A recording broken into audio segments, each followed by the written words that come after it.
Good afternoon and welcome to the KeyHire Solution Show for small business, where our goal is to help small business owners kind of transform the way they think about their business to get to the next stage of growth. And we do that through talking about talent or setting vision like we're going to talk about today. We'll talk about cybersecurity, whatever you need to learn and get better at as a small business owner, we are your resource. Before we get started, just a comment or a reminder, if you do have any questions or comments, put them in the comment box. We're going to be happy to answer those for you after we talk to our special guest today.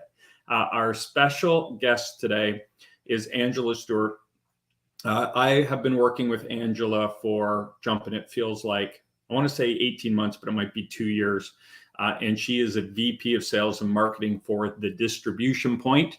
We'll be calling it TDP in our conversation. So if you hear that acronym, you'll know exactly what we're talking about. And they went through a very big transformation not long ago, and she was an integral part of that transformation. So I thought we'd pick her brain. Well, we have the chance. So let's bring on Angela. Hello, Miss Angela. How are you? Hello. Well, how right or wrong was my intro? it was perfect. Was Just it? 18 months. Is it 18 months? And how long have you been with TDP in general or in total? 13 years. 13 years. And the sad news is they're going to be losing you. You've gone on to new things, and but we wanted to get you on the show before you wrap up with them because it's been so much fun working with you. I appreciate that. One of my best hires came from you, so I'm leaving them in good shape. Yeah, awesome. Well, that's very cool. Thank you. I appreciate that. Mhm. So let's start talking about, setting a vision. What was going on in the business, or what was happening at the time in TDP that made you guys think that, hey, we need to dive into this and start understanding setting a vision or a common goal for everyone to kind of work towards? Yeah, that's a great question. So I've been with TDP 13 years. The company will turn 20 next year. Wow. So we had been rocking along about 6 years. Right.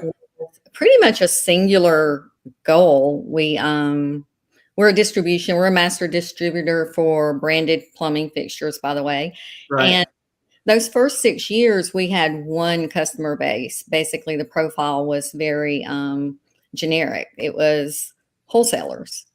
And right after I joined, e-commerce and retail became a big component of our portfolio. So that changed the business drastically. Now, all of a sudden, we had three major types of customers, very different needs. We, in the beginning, sort of had to keep them all secret from each other because, everybody was, oh, that's my competition.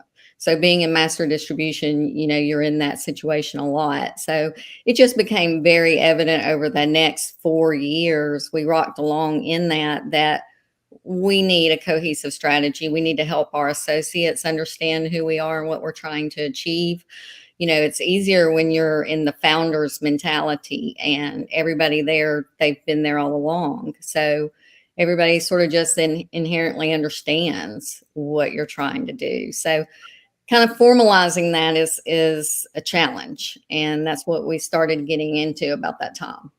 And so I just you said something that kind of caught my attention. You said, you did it for the employees, right? Mm-hmm. This vision. So it was an inside out approach that you were really trying to accomplish.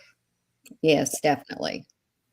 I think, the vision, it's a statement of your strategy. I mean, it's what is your major goal? What are you trying to accomplish? And then you boil it down to very simplified terms so that people understand 5 years from now, when I grow up, this is what I want to be. Right. And it's aspirational, inspirational. But it's easier said than done. And we're going to get to that, but I also wanted to check in because you guys have grown a lot in this time, right? Like what, in terms of head count and revenue, I want to ask you about revenue, but in terms of head count, you guys have really made leaps and bounds. And I guess looking forward, you were thinking, well, if we're going to be adding people in, we really need to kind of and to use your lingo, indoctrinate them into the company so they really understand what our vision is and what we're trying to accomplish. Yeah. And also what we were hiring for. Because if you start at the onboarding stage and you're into it and you're trying to help these new employees most of them don't even understand the industry you're in, because we're in a very unique industry, I think. And so that's you're correct in that. You guys are in a very unique industry. We are. Yeah. You know that. Yeah, I do. Yeah. So you want to hire for the vision, not just onboard after you've already hired and help them understand the vision, but sort of have that in mind as you're hiring those people. And we had hit about 120 associates when we decided to, in earnest, get our vision, mission, and values. And a couple of years before we started that, we really, at that time, just started to get our brand together. So the company was about 10 years old before we really had kind of a revamp of our brand, and kind of hit that in earnest as well. And that feels like that's the natural progression of a business, though, isn't it? I mean, you start a business, you hire your neighbor, you hire your in-laws, you hire your neighbor's friends, and everyone just kind of pulls on the rope and does whatever they have to do to get to whatever point it is when it kind of the business outgrows the experience of all the people that are there, and you think, oops, we got to make a change, right? So that I don't think that's kind of the entrepreneur's journey in a sense, right? But it was good that you guys were able to go, okay, because you're growing fast. I mean, you guys took off like a rocket ship. Yeah, we did. Cool. So you've gone through this process. And you've outlined kind of what was behind it and what was driving that. What were kind of from 30,000 feet the most important steps in defining this and put it in place? Yeah. And then if you had to kind of, if someone's listening out there thinking, hey, this is super interesting, I'd like to, look at this more. What do you think is that crucial first step that they have to take to kind of start this journey? I think before they start the journey, they have to do a gut check. And if Ranson, the owner president, had started, talking to us about, hey, let's get a vision together, et cetera, a couple of years prior to when he did, we would not have been ready for that. So the gut check is, do you really have the stamina? Because this is not a one meeting and done thing. Right. Do you have the time, not only the time to dedicate to it, but the time to step out of the business for probably 2-3 meetings, in addition to all of the work as you're rolling this out? And I think an independent facilitator or someone who can really be outside of the business to help you with those initial meetings is important. So I would say first step is gut check. Are you really committed? Because the last thing you want to do is start taking a couple of steps into it and realize, oh, wait, this is too much. And then everybody now, they don't believe the next time the word vision comes up. So just as long as, you're committed and ready to go and you understand it's going to be, a process, I think that's the number one thing. And then to have your management team or your leadership team or a couple of trusted people with you who know you as a business owner, know your whys, why you're in business, what you're trying to accomplish, and what your ultimate vision is. When you have that and you're committed, you're ready to go. Cool. So I got two more questions for you. So you mentioned using an external resource to kind of facilitate this meeting. Is that you guys did that? We did. Our first meeting, we went off-site for 2 days. We had an independent facilitator who came in and walked us through the questions, tried to pump us up a little bit for it and get us out of our typical mindset.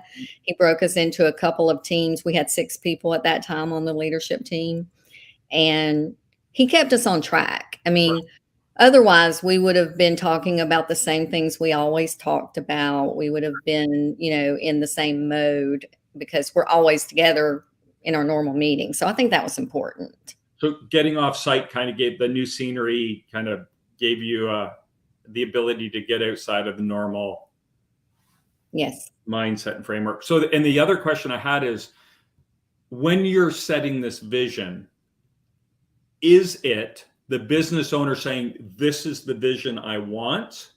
I guess this is what I'll say. In your case, was it the owner saying, this is my vision? Or was it a group saying, were there disagreements? Did people have to give and take to agree on what was best for the company? Or was it one person kind of saying, this was what I want to do, guys, get on board? The vision was a collaborative initiative, and it was a lot of back and forth and ideation, and going back to the drawing board and saying we don't like that word exactly, or we have 3 sentences and they're run-on sentences. You always start with this long paragraph, and then you have to boil it down. But we didn't really disagree on that too much. But I will tell you, the values were a whole different story. Interesting. Okay. Yeah. The value. So the vision, I just want to be clear, in your experience, it wasn't someone saying, this is my vision. Now we got to find a way to word it so you guys all get it and understand it and agree with it. It was a group of leaders saying, here are our ideas, and let's kind of boil them down and reduce them down, distill them down to what the root of all of this is. Yeah. Most of us had been working on the business for a little while together and with Ranson closely. So we knew what his vision was. It was more of the exercise of getting it into words and communicating it. The values were different because I'm a firm believer. I know this is not about values, but I'm a firm believer that your values absolutely must reflect your owner.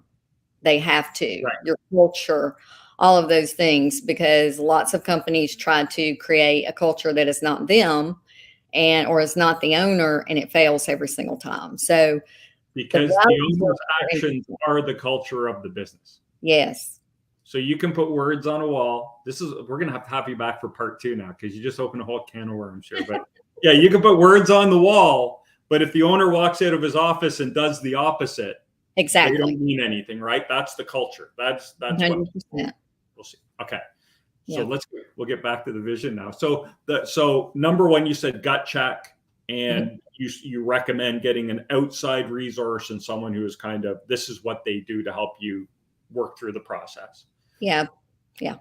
And so did you guys were there any mistakes or any missteps that if you had to do it again, you would say, oh, caution, be careful here?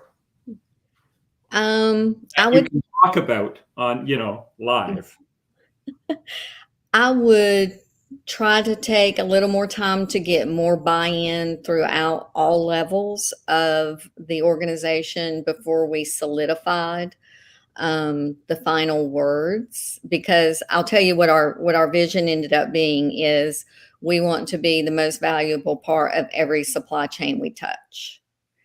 And, we are a link in so many different parts of the supply chain in different ways. A lot of our associates, pickers and shippers and things like that, they're very focused on the day-to-day production. And most of them don't even really think about what a supply chain is. So we would get a lot more buy-in and input and do sort of more focus groups. In my opinion, this is just my opinion. I would like to do more focus groups and get more feedback, on those things so that we could refine it a little more. But it's about 5 years old now, and it's time for 2.0. And I won't be a part of that, but I know that they'll continue to refine it and get it closer and closer to the people on the ground. So getting that buy-in, or I'd be curious to understand, who was in the room when you set the vision? Did you have all levels of employee, or was it just, the key leadership team? Or if you had to do it again, would you include, entry level and mid-level and different levels of people in the creation?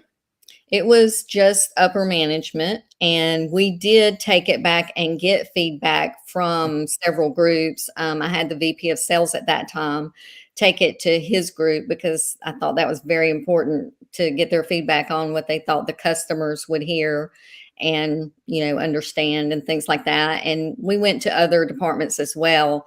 It just wasn't as involved as I would have liked.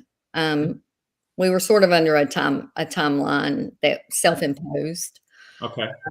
But yeah, I would just get a lot more input from the day to day and make sure that we were being authentic. Okay. That's cool. Yeah. And as we talk about TDP, the way I describe TDP is, and it's a really easy and simple comparison. And, everyone always picks the big guys, but you guys, I always explain it to people. You're like a mini Amazon that just does plumbing fixtures and you ship to brick and mortar. We do. We drop ship 4 businesses and we ship 2 businesses. We do it all across the country. You do the e-commerce, and I mean, if you're out there and you're buying a plumbing faucet and it says for sale online only, it's probably pumping out of one of your warehouses, right? It could be one of our customers selling it and we're shipping it for them, or a myriad of vehicles. Very cool. Well, I'm going to take this boom. I because I have the time to say, I'm going to miss working with you. I've enjoyed it so much. And I hope KeyHire brought some kind of value to you over the last 18 months. You did. You really, really did. And I hope I'm going to stay in touch with you because I hope our paths cross in the future. Well, I think they will. And so we're going to give you a chance to plug yourself. You use the term, you're going to be a free agent come January. Yes. You're taking some time off. So, your background is marketing. You've been sales and marketing with a very technology driven and a company that is using all of the technology and resources of the modern world.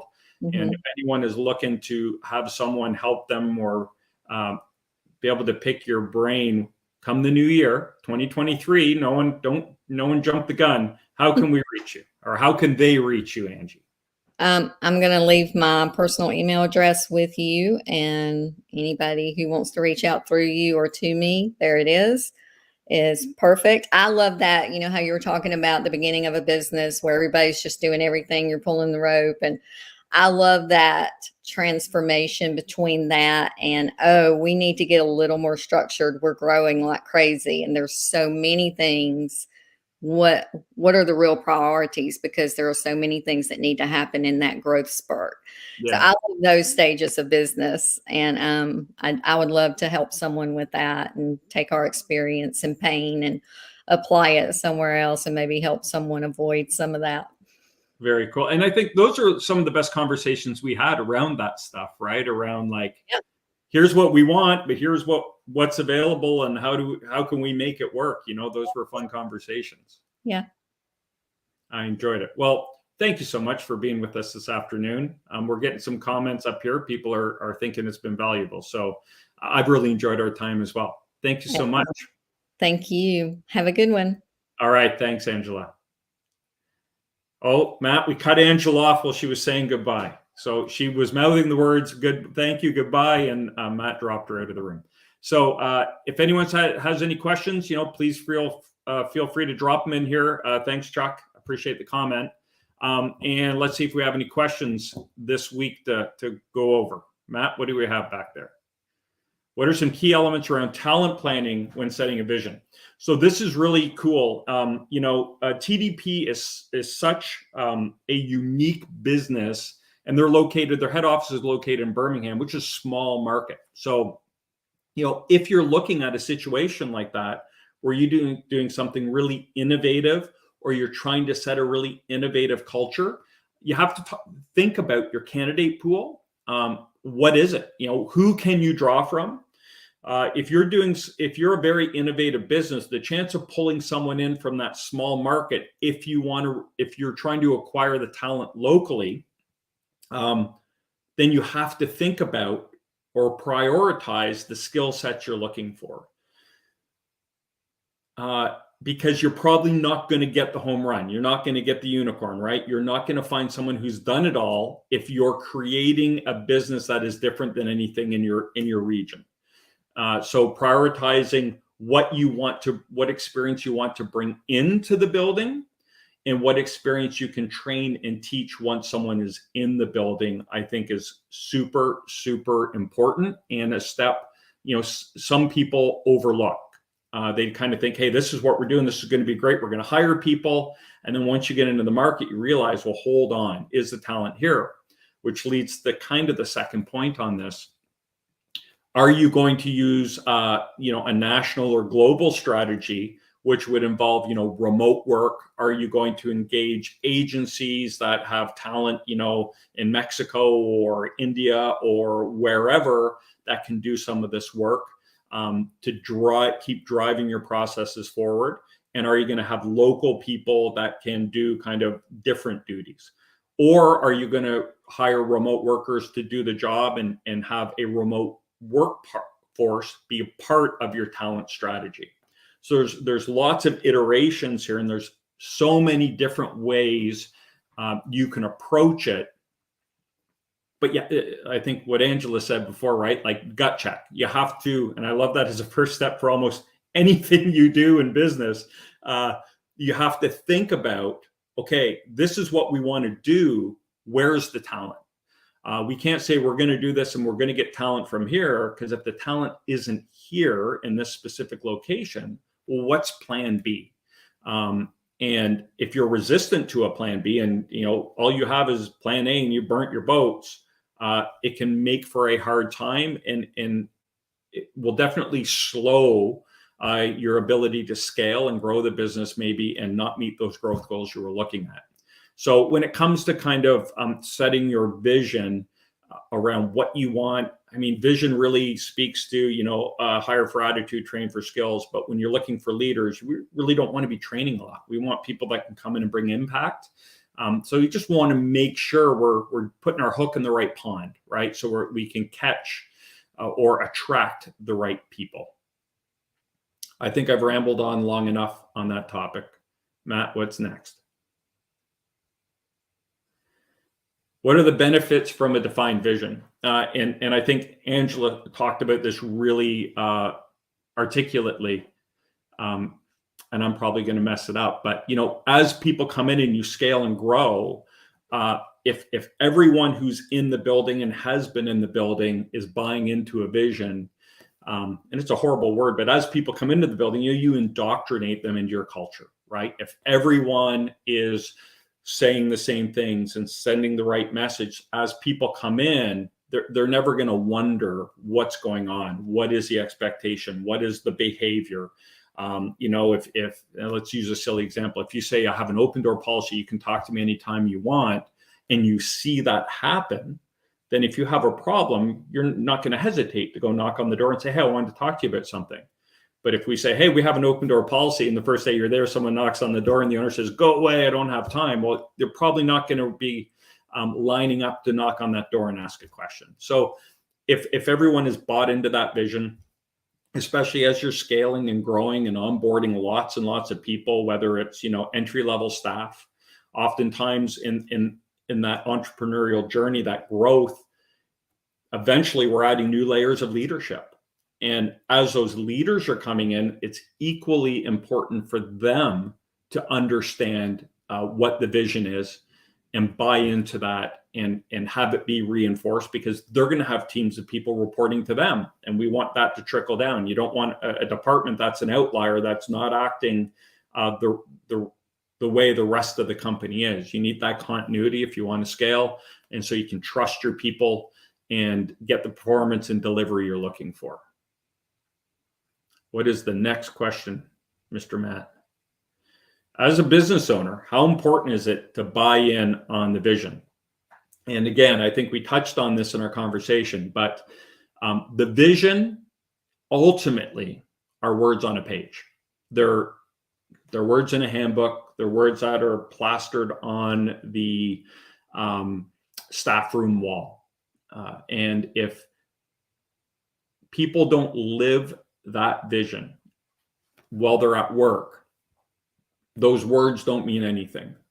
The vision ultimately is the actions of the ownership and the leadership of a company. So if their actions contradict that vision, the vision doesn't mean anything. the vision really becomes how the owner operates. And I'll give you an example to kind of show you what this is.